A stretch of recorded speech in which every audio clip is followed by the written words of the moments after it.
Assalamualaikum warahmatullahi wabarakatuh. Kami dari kelompok 4 ingin mempresentasikan proyek tahap 1 unit kegiatan mahasiswa Koperasi Mahasiswa 17. Sebelumnya perkenalkan, nama saya Muhammad Syafira Putra dengan NIM 159. Saya Reski Apaska dengan NIM 130. Saya Ahmad Sukri dengan NIM 155. Saya Muhammad Soeharto dengan NIM 162. Saya Kevin Orion dengan NIM 167. Saya Ahmad Naufal Abdul Kali dengan NBI 181.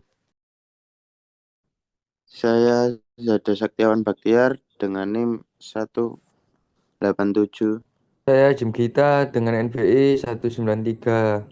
Studi kasus dari kelompok kami yaitu unit kegiatan mahasiswa Koperasi Mahasiswa 17 yang terletak di ruang sekretariat, gedung sport center, dan entrepreneurship. Untuk latar belakangnya, Koperasi Mahasiswa atau Kopma 17 Agustus 1945 Surabaya adalah organisasi yang unik. Di satu sisi, ia adalah wadah organisasi kemahasiswaan, namun di sisi lain, ia juga harus bertindak profesional layaknya badan usaha seperti mengelola toko atau unit jasa. Berikut ini adalah struktur organisasinya. Untuk divisi Kopma 17 yaitu terdapat 5 divisi. Yaitu yang pertama inti, yang kedua PSDA, yang ketiga Uminfo, yang keempat usaha, yang kelima DPP. Next. Berikut adalah daftar anggota Kopma 17 beserta siapa kadifnya, siapa ketumnya. Masa jabatan yang harus digantikan yaitu di sini terdapat 4 divisi yang harus digantikan. Untuk yang pertama, inti ada 4 yang harus digantikan, Uminfo 1, usaha ada 5, dan PSDA ada 3. Siapa yang menggantikan?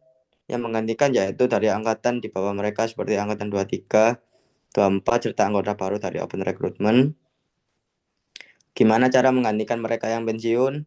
Setelah masa jabatan ketua umum sebelumnya sudah habis, otomatis akan adanya pemilihan ketua umum baru. Disitulah posisi mereka yang sudah habis jabatan akan tergantikan oleh anggota lainnya yang masa jabatan atau kepengurusannya masih panjang seperti angkatan 23 atau 24. Staf muda akan direkrut menjadi pengurus untuk menggantikan pengurus yang sudah pensiun angkatan 22 lebih tepatnya. Next.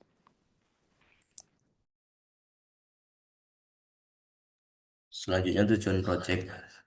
Tujuan dari proyek ini bukanlah untuk mengubah Kopma 17 secara total, melainkan untuk memberikan usulan rancangan yang bisa diterapkan.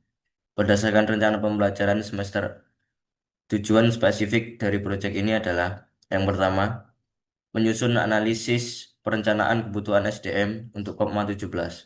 Yang kedua, merancang usulan alur proses rekrutmen, cara mengumumkan, dan seleksi atau cara penyaringan yang efektif.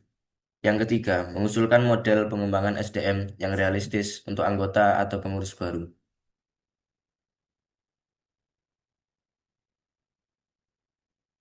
Perencanaan kebutuhan SDM. Kebutuhan. Kebutuhan tahunan atau regenerasi. Ini adalah kebutuhan yang sudah pasti terjadwal setiap akhir periode. Pengurus inti, termasuk pengurus bidang usaha, akan selesai masa jabatannya. Maka, Kopma 17 harus melakukan rekrutmen internal untuk mencari penerus agar organisasi tetap berjalan. Ini adalah siklus tahunan. Yang kedua, kebutuhan insidental, operasional.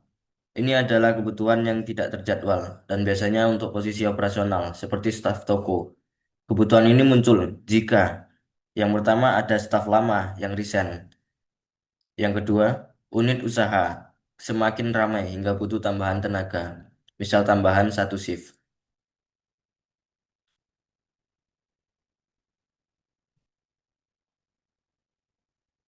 Selanjutnya, masih dalam perencanaan kebutuhan SDM untuk job description. Job description, apa yang dikerjakan? Mereka bertanggung jawab menyusun strategi dan inovasi unit usaha Kopma. Misalkan membuat promo, cari barang baru. Yang kedua, mengawasi dan mengontrol jalannya operasional harian, unit usaha, toko, jasa, dan sebagainya. Yang ketiga, membawahi dan mengkoordinasi kinerja staf para toko. Yang keempat, membuat laporan perkembangan usaha secara berkala kepada Ketua Umum Kopma 17.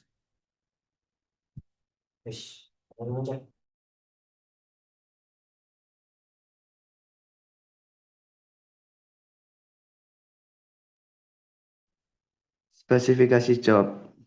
Yang pertama itu mahasiswa aktif Universitas 17 Agustus 1945 Surabaya. Yang kedua itu wajib merupakan anggota Kopma 17. Yang ketiga punya komitmen tinggi untuk menyelesaikan kepengurusan minimal 1 tahun. Dan yang keempat memiliki jiwa kepemimpinan dan bisa mengelola tim kecil.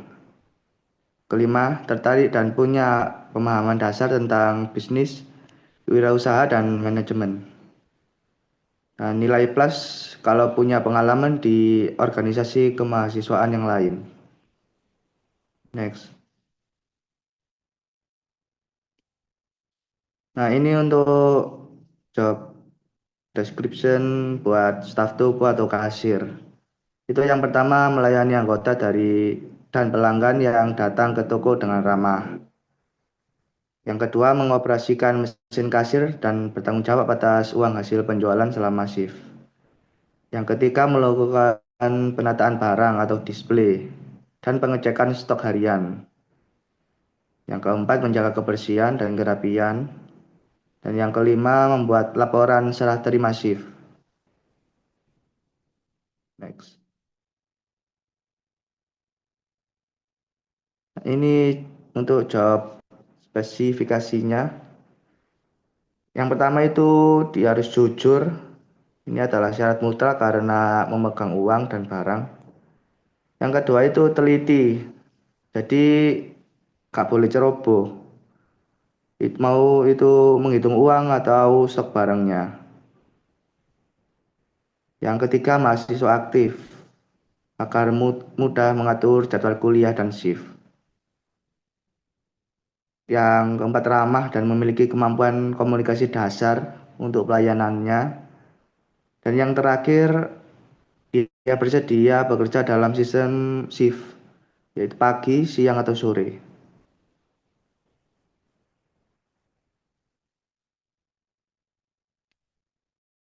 Ini adalah perencanaan proses rekrutmen.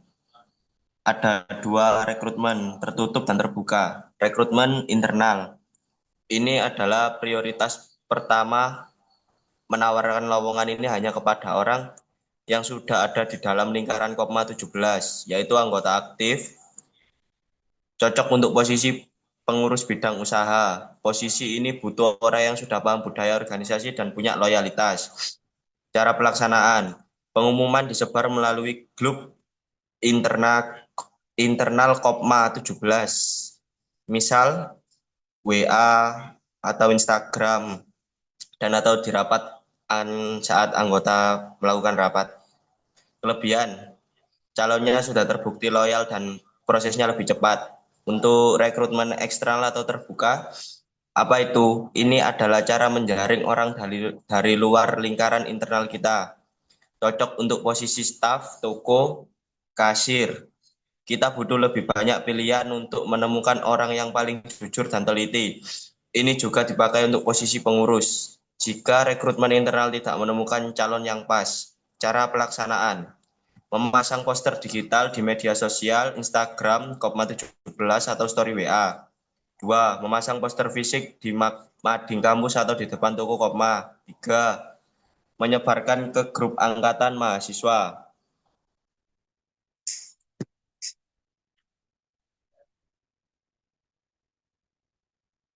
Ini adalah alur proses seleksi. Tahap 1, pengecekan berkas.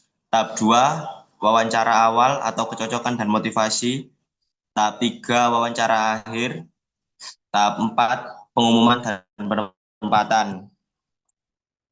Tahap 1 seleksi, administrasi pengecekan berkas, tujuan menyaring pelamar berdasarkan syarat wajib atau job specification yang kita buat di proses tim SDM atau panitia memeriksa kelengkapan berkas KTM dan Google Formulir. Contoh gagal, melamar jadi pengurus tapi bukan anggota Kopma. Untuk tahap 2, tujuan menggali motivasi, komitmen, dan kepribadian calon. Apakah orang ini jujur? Apakah dia punya komitmen? 2, pelaku sebaiknya dilakukan oleh pengurus SDM Kopma.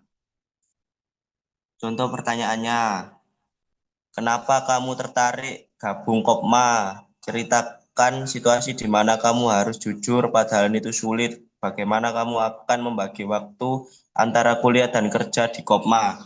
Yang ketiga, wawancara akhir. Tujuan, menguji kemampuan teknis dan cara berpikir calon dalam situasi nyata. 2, pelaku. Sebaiknya dilakukan oleh user atau calon atasan langsung. Misal untuk staf toko diwawancara oleh pengurus bidang usaha. Contoh pertanyaan, kalau ada pembeli yang marah-marah karena barang yang dicari kosong, apa yang kamu lakukan? Bagaimana cara memastikan tidak ada salah hitung di kasir? Yang keempat, tahap pengumuman dan penempatan. Proses memberi kabar baik diterima atau tidak secara profesional. Calon yang diterima akan masuk ke proses selanjutnya.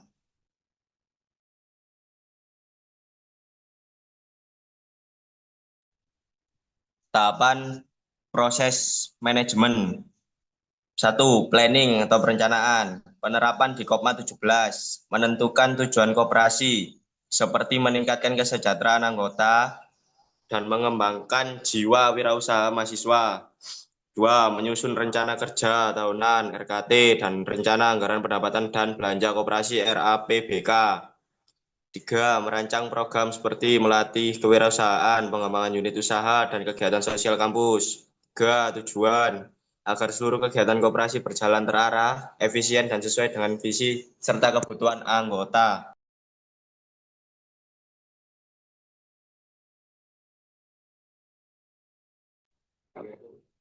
Untuk selanjutnya, organizing. Yang pertama, penerapan di Kopma 17, menentukan struktur organisasi koperasi, yaitu ketua, sekretaris, bendahara, dan bidang usaha atau SDM. Yang kedua, membagi tanggung jawab, misalnya bagian keuangan mengelola kas, bagian usaha mengatur stok dan penjualan, bagian administrasi membuat laporan. Yang ketiga, membentuk tim kerja kecil untuk program tertentu seperti pelatihan, promosi, atau kegiatan kampus. Untuk yang keempat, tujuan agar semua pengurus dan anggota mengetahui tugasnya dan bekerja secara terkoordinasi. Next. Untuk yang ketiga, directing atau pengarahan atau pelaksanaan.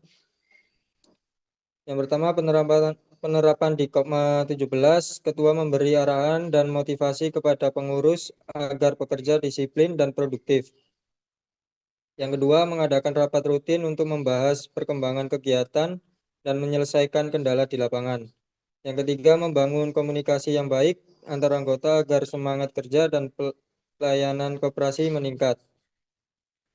Tujuan agar setiap anggota termotivasi, memahami tanggung jawab, dan berkontribusi aktif terhadap kegiatan koperasi. Next.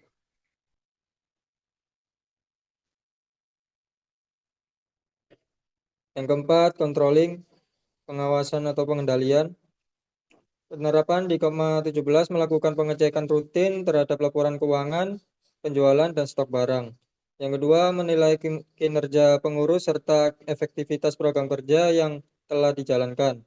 Yang ketiga, menyusun laporan pertanggungjawaban yang disampaikan dalam rapat anggota tahunan untuk transparansi.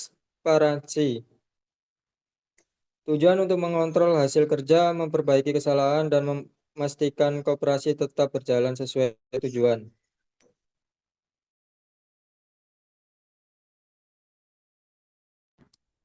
Baik, berikutnya adalah usulan penempatan dan pengembangan SDM. Yang pertama, proses penempatan.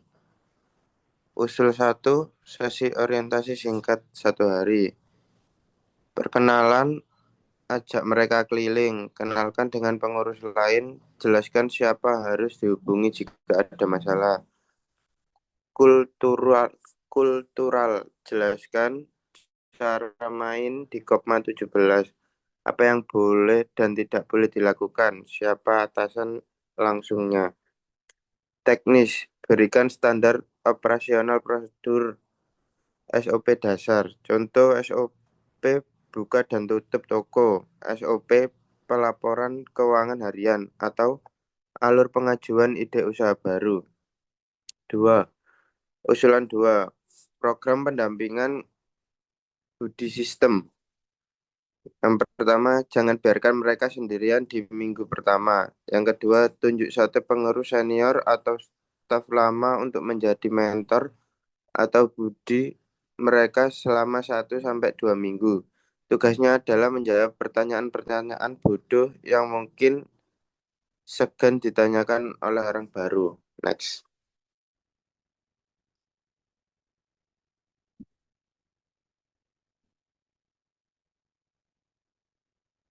Yang kedua, model pengembangan SDM on the job training. Apa itu model paling efektif dan paling murah? Orang baru belajar langsung di tempat kerja sambil diawasi seniornya.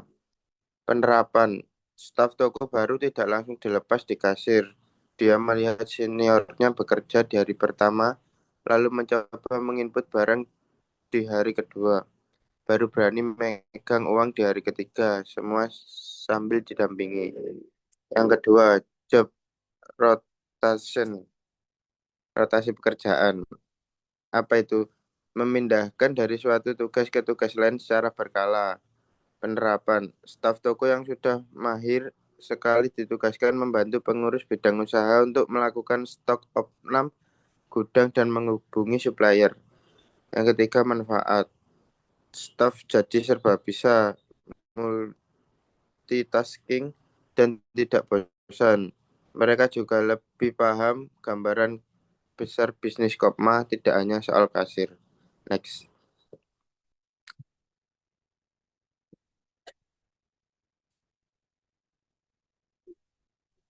Untuk berikutnya, pelatihan sederhana, classroom atau role playing. Apa itu? Mengumpulkan staf pengurus di suatu ruangan untuk diberi materi. Penerapan, tidak perlu mengundang motivator mahal, cukup 12 bulan 2 kali. Staf pengurus mengadakan pelatihan internal selama 2 jam dengan narasumber sesuai dengan bidangnya. Contoh materi, pelatihan service Excel, bagaimana cara menangani keluhan anggota, atau pelatihan keuangan dasar, cara membuat laporan yang benar. Sesi ini bisa diisi dengan role playing, bermain peran, parenting atau magang. Program pelatihan dalam jangka waktu tertentu di bawah bimbingan mentor ahli. Penerapan, mahasiswa magang di Kopma untuk belajar manajemen koperasi, pencatatan keuangan, dan pelayanan konsumen. Manfaat, anggota memperoleh pengalaman kerja nyata yang bisa diterapkan di dunia profesional.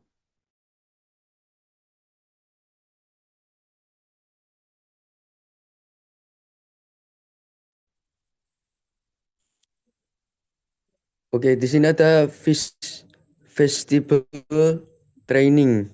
Pelatihan dilakukan di ruang khusus yang menyerupai tempat kerja sebenarnya, tanpa mengganggu kegiatan koperasi. Penerapan Kopma memuat simulasi sistem kasir dan pembukuan menggunakan perangkat komputer sebelum diterapkan di toko koperasi. Manfaat memberi kesempatan belajar tanpa risiko terhadap kegiatan operasional. Simulasi. Latihan dengan meniru kondisi kerja nyata untuk menghadapi situasi tertentu. Dengan penerapan simulasi dilakukan untuk mengatasi komplain pelanggan, penurunan penjualan, atau kesalahan transaksi. Manfaatnya untuk melatih kemampuan analisis dan pengambilan keputusan dengan cepat. Next.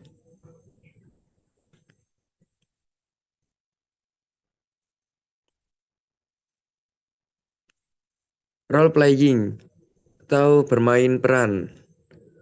Peserta memerankan situasi nyata untuk melatih komunikasi dan interaksi sosial. Dengan penerapan, anggota berperan sebagai kasir dan pembeli agar terbiasa melayani pelanggan dengan ramah dan sopan. Untuk manfaatnya, mengembangkan kemampuan interpersonal dan pelayanan prima. Behavior role modeling. Metode dengan meniru perilaku positif dan pengurus atau dari pengurus teladan atau mentor. Dengan penerapan, anggota mencontoh sikap disiplin, tanggung jawab, dan kejujuran pengurus senior saat bekerja. Manfaatnya membentuk karakter dan etika kerja yang baik di lingkungan koperasi. Next.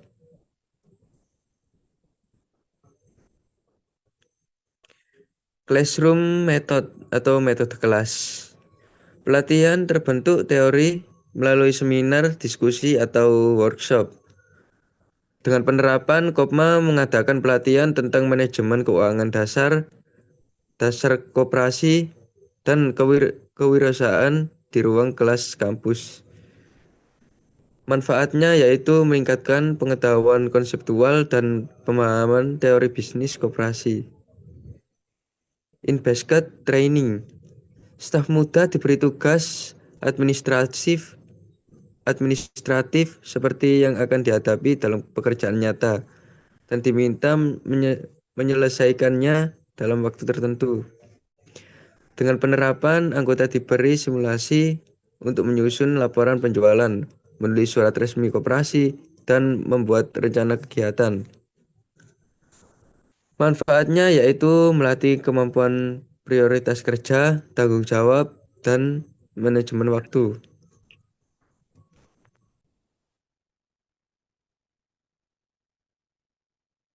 Next.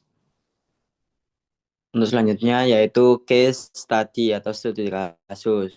Yang pertama yaitu peserta menganalisis masalah nyata atau fiktif untuk mencari solusi terbaik. Yang kedua yaitu penerapan. Kopma mendiskusikan kasus seperti penurunan penjualan, manajemen stok yang kurang efisien atau konflik antar anggota. Yang ketiga yaitu manfaat, melatih kemampuan berpikir kritis, pemecahan masalah, dan kerjasama tim. Next.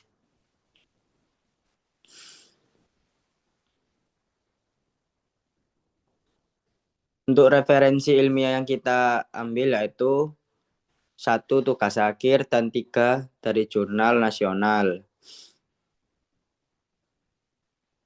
Next.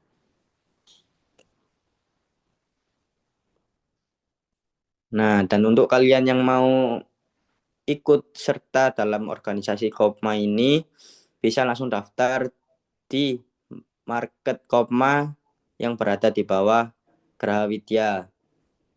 Silakan join guys. Nah, sekian untuk kelompok kami. Maaf apabila ada salah kata. Wassalamualaikum warahmatullahi wabarakatuh.